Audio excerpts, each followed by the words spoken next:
श्रोताओं नमस्कार। हमारे साथ आज के रेडियो डॉक्टर कार्यक्रम में जो विशेषज्ञ डॉक्टर उपस्थित हैं वो हैं डॉक्टर रोमी सिंह। ये एक कैटरेक्ट रिफ्रैक्टिव सर्जन हैं और उनके बारे में मैं आपको बता दूं कि वो इंडिया की सेकंड ऑकुलर ट्रॉमा फेलो हैं। डॉक्टर रोमी सिंह जी, आपका बहुत बहुत स्वागत है आकाशवाणी के स्टूडियो में। नमस्कार डॉक्टर रोमी जी, 7 मार्च से 13 मार्च विश्व भर में ग्लोकोमा सप्ताह मनाया जा रहा है और आँखों का साइलेंट किलर कहा जाता है ग्लोकोमा को। आम धारणा ये है कि आँखों में मोतिया हो गया। तो आपसे अपने श्रोताओं की जानकारी के लिए मैं जानना चाहूँगा कि ये ग्लूकोमा वास्तव में है क्या। श्रोताओं, वर्ल्ड ग्लोकोमा वीक के विषय में मैं ये बताना चाहूँगी कि ये वर्ल्ड ग्लोकोमा एसोसिएशन का एक जॉइंट वेंचर है। उन्होंने ये वीक क्यों मनाना शुरू किया? ताकि लोगों को ग्लोकोमा के विषय में जनरल अवेयरनेस दे सकें जी, उनको जानकारी दे सकें कि आखिर ये क्या है और उसकी वजह से जो बीमारी हो रही है, जो परेशानियां हो रही हैं, उनको कैसे टैकल किया जाए, क्योंकि लोगों में जागरूकता ही इसका सबसे बड़ा इलाज है। जी, जितने ज़्यादा से ज़्यादा लोग अवेयर होंगे इसके बारे में, ये उसका तो एक तरीके से इलाज है। ग्लूकोमा और मोतियाबिंद, इसको हमारे श्रोता किस तरह से समझें? मैं बहुत आम शब्दों में आपको समझाना चाहूँगी। 2 अलग अलग शब्द हैं, एक ग्लोकोमा और एक कैटरैक्ट। हिंदी में ग्लोकोमा को हम कहते हैं काला मोतियाबिंद और कैटरैक्ट को कहते हैं मोतियाबिंद या सफ़ेद मोतियाबिंद। आम भाषा में उसे सफ़ेद मोतियाबिंद या मोतियाबिंद कहा जाता है और ग्लोकोमा को काला मोतियाबिंद कहा जाता है। क्योंकि नाम मिलते जुलते हैं, लोग बहुत कंफ्यूज रहते हैं, तो इसलिए दोनों को समझना बहुत ज़रूरी है। मोतियाबिंद या कैटरैक्ट या सफ़ेद मोतिया ये उम्र से रिलेटेड बीमारी है। तो जैसे जैसे उम्र बढ़ रही है वैसे वैसे हमारा शरीर बूढ़ा हो रहा है जी। वैसे वैसे हमारी आँखों का जो लेंस होता है, जो क्लियर होता है जब हम पैदा होते हैं, तो वो वैसे वैसे उम्र के साथ सफ़ेद पड़ता जाता है, जिसकी वजह से उसके आर पार रोशनी पास नहीं हो पाती और उसकी वजह से हमें दिखना कम हो जाता है। उसके ऊपर सफ़ेद लेयर आ जाती है। हाँ, वो सफ़ेद होता जाता है, वो लेंस ही सफ़ेद होता जाता है। जी जी। जैसे शरीर की एजिंग प्रोसेस है, वैसे ही लेंस की एक एजिंग प्रोसेस जो है वो सफ़ेद मोतियाबिंद या कैटरैक्ट है। उसका इलाज अभी सर्जरी ही है, सिर्फ रिसर्च में बहुत सफ़ेद मोतिया कैटरैक्ट जिसकी आप बात कर रहे हैं उसका इलाज किया जा सकता है और सर्जरी के द्वारा उसको हटाया जा सकता है। अब आते हैं काला मोतियाबिंद के बारे में या ग्लोकोमा के बारे में। ग्लोकोमा या काला मोतियाबिंद एज रिलेटेड नहीं है जी। ये जनरली 40 के ऊपर की उम्र में पाया जाता है। ये बच्चों में भी हो सकती है, शुरुआती दौर में हो सकता है कि हमारी नेग्लिजेंस की वजह से हमें पता न चले। जी बिल्कुल। लेकिन वो हो सकता है कि जब बच्चा पैदा होता है उस वक्त भी उसके बिल्कुल जो है ग्लोकोमा अगर हो। काला मोतियाबिंद जो है वो है क्या, सबसे पहले इसके बारे में बात करते हैं। काला मोतियाबिंद आँखों में प्रेशर बढ़ जाने की वजह से होता है। आँख जैसे शरीर का ब्लड प्रेशर हम जानते हैं, वैसे ही आँखों का एक प्रेशर होता है, वो आँखों के पानी की वजह से बनता है। तो वो जो प्रेशर है वो अगर बढ़ जाए, हमारी आँख एक क्लोज चैम्बर है, जी जी। एक गोला है जो कि बंद है सब तरफ से, उसके अंदर अगर पानी का प्रेशर बढ़ जाए तो उसकी वजह से आंखों के अंदर की जो नस है उसके ऊपर दबाव पड़ता है। ऑप्टिकल नर्व जिसे हम कहते हैं, उसके ऊपर दबाव पड़ता है और उस दबाव की वजह से वो नस सूखने लगती है। वो नस हमारे दिमाग से कनेक्टेड होती है। उस नस के सूखने की वजह से पूरी रोशनी खत्म हो जाती है जी। तो ये बिल्कुल अलग चीज है, इसको मोतियाबिंद से रिलेट नहीं कर सकते। और ये जो आपने बताया ग्लोकोमा या काला मोतिया, ये हमें धीरे धीरे दृष्टिहीनता की तरफ लेके जाता है। जी बिल्कुल। ग्लोकोमा की बहुत ही खास बात है कि ये बहुत, जब आपको एडवांस स्टेज में हो जाएगा तब आपको पता चलेगा। कारण क्या है, आपकी रोशनी दूर की बनी रहेगी लास्ट स्टेज तक भी। क्या होता है, जब हम दोनों आंखों से दुनिया देख रहे हैं तो हमें दुनिया चौड़ी दिखती है जी। हमें अगल बगल के हाथ भी सीधा देखते हुए दिख सकते हैं। तो ग्लोकोमा जब शुरू होता है तो दुनिया छोटी होती जाती है, मतलब जो हमारी आंखों का फैलाव क्षेत्र है, दायरा है, वो कम होता जाता है, सिकुड़ने लगता है। दूरी तो सेम रहती है जी। हम दूर तक तो लगातार देखते रहते हैं, पर हमारी जो फैलाव है वो छोटी होती जाती है। इसीलिए हमें जब एडवांस स्टेज में आते हैं तो ग्लोकोमा में टनल विजन हो जाता है। मतलब ऐसा रहता है कि जैसे आप पाइप से देख रहे हो, जी। तो आप सर घुमाओगे तो आप दूर तक तो देखोगे, लेकिन अगल बगल क्या हो रहा है वो नहीं दिखेगा। जब एडवांस स्टेज से आगे जाते हैं तो वो tunnel vision complete vision loss में कन्वर्ट हो जाता है। तो आपको सब दिख रहा था, कुछ समय के बाद सब कुछ दिखना बंद हो गया। हमारे श्रोता इसको यूं समझ सकते हैं कि आप जितना ज्यादा दायरे में देख पा रहे हैं, उस दायरे में अगर कहीं कमी आ रही है आपके विजन के, तो आपको संभलने की जरूरत है, आपको चेकअप कराने की जरूरत है। और इसका कोई इलाज नहीं है। हमारी ऑप्टिक नर्व है वो डेड होने लगती है, उसके सेल्स डेड होने लगते हैं। तो अभी तक रिसर्च में नसों को बनाने की कोशिश की जा रही है, पर नसों को जीवित करने की, एक बार डेड सेल्स को वापस जीवित करने की अभी कोई भी टेक्नोलॉजी हमारे पास नहीं है। तो हम जो नस डैमेज हो रही हैं या नहीं हुई हैं उन्हें तो बचा सकते हैं, क्योंकि हम उसकी रोकथाम कर सकते हैं जी। पर जो डैमेज हो चुकी हैं और जो चली गई उनको हम वापस नहीं ला पाएंगे, नहीं कर सकते। इसीलिए ग्लोकोमा में अवेयरनेस की बहुत ज़्यादा ज़रूरी है। तो अर्ली डिटेक्शन ही की है ग्लोकोमा को प्रिवेंट करने की। अगर हमें पहले पता चल जाए तो हम पहले ही उसकी रोकथाम कर देंगे और वो वहीं रुक जाएगी, तो वो बीमारी ब्लाइंडनेस तक नहीं पहुंचेगी। ये आपने जो बताया कि ऑप्टिक नर्व जो हैं वो सूखने लगती हैं, विजन कम होने लगता है, तो इस ऑप्टिक नर्व का जो सूखापन है उसको रोकने के लिए क्या कोई दवा कारगर हो सकती है? जी हाँ, बिल्कुल। ग्लोकोमा जब हम पहले डायग्नोस करते हैं, हमारे पास बहुत सारे अभी तो इन्वेस्टिगेटिव टूल्स आ गए हैं। हम फील्ड टेस्टिंग करते हैं, हम OCT करते हैं, जिससे हमें नसों के स्ट्रक्चर और आर्किटेक्चर का पता चल जाता है कि कौन से एरिया में नसें सूख गई हैं और कौन से एरिया में वर्किंग है। तो वो हम उनकी जांच करके उसके बाद हम ये किसी भी इंसान को ये डायग्नोस करते हैं कि आपको ग्लोकोमा है। उसके बाद जब हम इलाज की तरफ बढ़ते हैं तो हमारे पास बहुत सारी मेडिकेशंस हैं जो कि प्रेशर को कम करने, जो कि इकलौता रिस्क फैक्टर है इस बीमारी का, इकलौता रिस्क फैक्टर है प्रेशर बढ़ना जी। अगर प्रेशर ही नॉर्मल रहे तो दबाव नहीं पड़ेगा, और दबाव नहीं पड़ेगा तो नस नहीं सूखेगी। तो इसलिए हम प्रेशर को कम करने के लिए बहुत सारी दवाइयाँ यूज करते हैं। हम अगर किसी डॉक्टर के पास जाते हैं तो कभी कभी हमको आँखों की एक्सरसाइज बताई जाती है कि आप गोल गोल घुमाइए।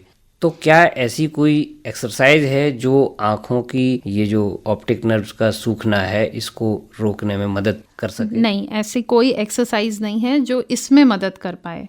हाँ, हालांकि मैं ये बताना चाहूँगी कि बहुत सारे ऐसे चीज़ें हैं जिनको अवॉइड करके हम प्रेशर का बढ़ना रोक सकते हैं। जैसे बहुत सारे लोगों की आदत होती है सुबह उठ के ढेर सारा एक जग पानी पी जाने का। तो जब शरीर में पानी की मात्रा बहुत ज़्यादा बढ़ जाती है तो अगर आपकी आँख ग्लोकोमा प्रोन है जी, आपकी आंखों में काला मोतिया होने के आशंकाएं हैं, तो आपने बहुत ढेर सारा पानी एक साथ पिया तो आंखों में प्रेशर बढ़ता है, और वो प्रेशर बढ़ने की वजह से जितनी देर बढ़ा रहेगा उतनी देर तक डैमेज करेगा। तो ऐसा करना अवॉइड करना चाहिए। आप थोड़ा थोड़ा करके एक गिलास पानी पी के हाफ एन आवर, 1 घंटे 2 घंटे के डिफरेंस पे पियो। आपने जो बताया कि आंखों का प्रेशर बढ़ता है, क्या किसी व्यक्ति को ये आंखों में प्रेशर इंक्रीज हो रहा है या आंखों पे प्रेशर पड़ रहा है, इसका एहसास या इसके कोई सिम्टम्स नजर आते हैं? देखिए, अगर ब्रॉडली कहा जाए तो काला मोतिया 2 तरीके का होता है, एक ओपन एंगल और एक क्लोज्ड एंगल। तो जो ओपन एंगल होते हैं वो बनावट के हिसाब से होता है आंखों के। तो ओपन एंगल में ज़्यादातर केसेस में पेशेंट को प्रेशर बढ़ा हुआ है, 50 तक भी बढ़ा हुआ है प्रेशर, फिर भी उसे पता नहीं चलता कि मुझे कोई परेशानी हो रही है। सीधे सिर्फ रोशनी कम होना ही उन्हें पता चल पाता है जब वो लेट स्टेजेस में आ जाते हैं। पर जो दूसरे तरीके का काला मोतियाबिंद है, उसमें क्लोज्ड एंगल में उन्हें कभी ऐसा होता है कि एकदम से वो डिम लाइट में गए, या फिर थिएटर में बैठ के मूवी देख रहे हैं, या लाइट्स ऑफ करके टीवी देख रहे हैं, इस तरह की डिम लाइट्स में अगर एक्सपोजर ज़्यादा देर तक रहे तो उन लोगों में ये कॉमनली पाया गया है कि आंखों में बहुत तेज़ दर्द उठना, आंखें लाल हो जाना, इस तरह के सिम्टम्स पाए जाते हैं। पर ये एक्यूट स्टेजेस में ही आता है जी। तब वो इमरजेंसी कंडीशन होती है। ये तो बात हो गई सिम्टम्स की। क्या कोई ऐसी स्थिति भी होती है जहाँ पर किसी के घर में, फैमिली में, माँ बाप को अगर इसकी बीमारी है ग्लोकोमा की, तो क्या बच्चों में भी संभावना बनती है कि उनको भी ग्लोकोमा हो सकता है? जी बिल्कुल, काला मोतिया परिवार में चलता है। अगर माँ बाप को, दादा दादी को, नाना नानी को, किसी को भी ग्लोकोमा है तो परिवार में उन लोगों को ग्लोकोमा होने के चांसेस भी बढ़ जाते हैं। अर्ली प्रेजेंटेशन के चांसेस भी हो जाते हैं। अगर माताजी पिताजी को 50 साल में हुआ है तो बच्चों को 30 साल में भी मिल सकता है। और इवन अगर मान लीजिए दोनों पेरेंट्स को है या और फैमिली में बहुत स्ट्रॉन्ग हिस्ट्री है, हर किसी को ही है ग्लोकोमा, तो पैदाइशी काला मोतिया भी हो सकता है। आपने बच्चों की बात की, तो बच्चों को भी काला मोतिया पैदाइश के वक्त हो सकता है।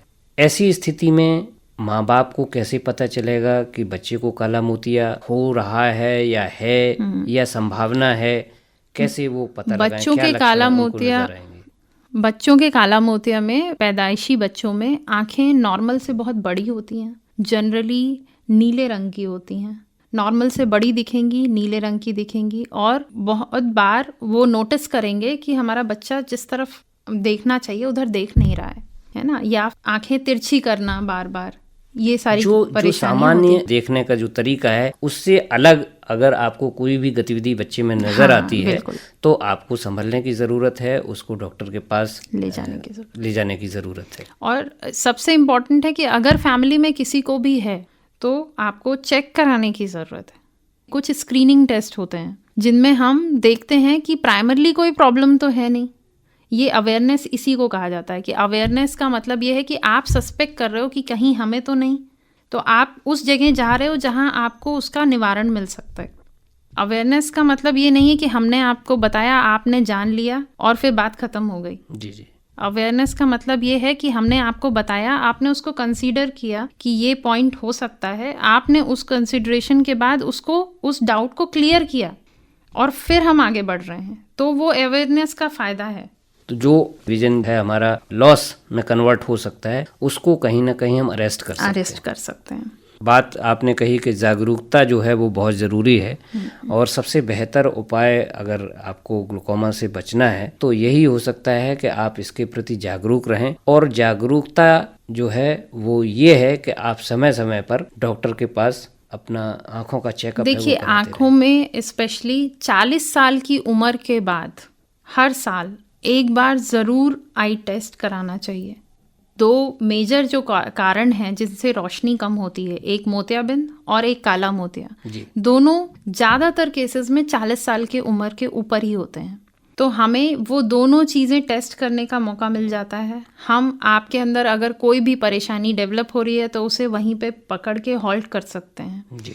दूसरा, 40 साल की उम्र के ऊपर पास की नज़र डेवलप हो जाती है, पास की नज़र का चश्मा आ जाता है। ये नॉर्मल है, ये हर किसी को होता है, ये एज रिलेटेड है। तो उसके लिए भी एक एडिशनल बेनिफिट है कि आप हर साल चेक कराते हैं तो हर साल आपका वो चश्मे का नंबर बढ़ने वाला है उम्र के हिसाब से, तो वो भी आप चेक करा के प्रॉपर नंबर पहन सकते हो, सो दैट जो उसमें चेंजेस हैं वो बहुत ज़्यादा ना हो।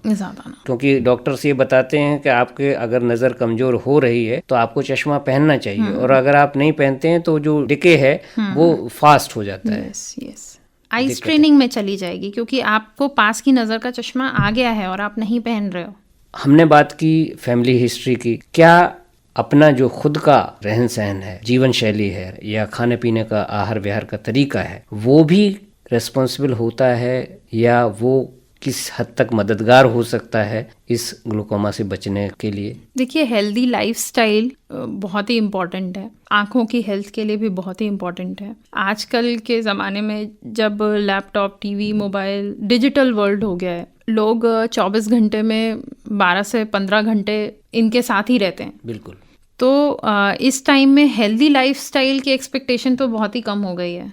लोग सिर्फ कंस्ट्रिक्टेड फील्ड में रहने लगे हैं, बाहर एनवायरनमेंट से, नेचर से सारा कनेक्शन कम हो गया है लोगों का। तो ये सारी चीज़ें एक्चुअली इम्पॉर्टेंट होती हैं क्योंकि आई जो है हमारी सर्केडियन रिदम के हिसाब से परसीव करती है और चलती है। हमारी नसें, हमारा शरीर जो है वो सारी चीज़ें सूरज की रोशनी के हिसाब से चलता है। वो सारी लाइफस्टाइल तो चेंज हो गई है, लोगों की सुबह 10 बजे 8-9 बजे होती है। नेचुरल जो हमारा तौर तरीका है या नेचर जिस हिसाब से चलती है, अपने आप को उस रिदम में अगर हम नहीं चलाते हैं, हमारा अगर सुबह सूर्योदय हो रहा है और मैं अगर बिस्तर से ही 9 बजे उठ रहा रहा हूँ तो कहीं ना कहीं वो चीज़ें अफेक्ट करती ही हैं।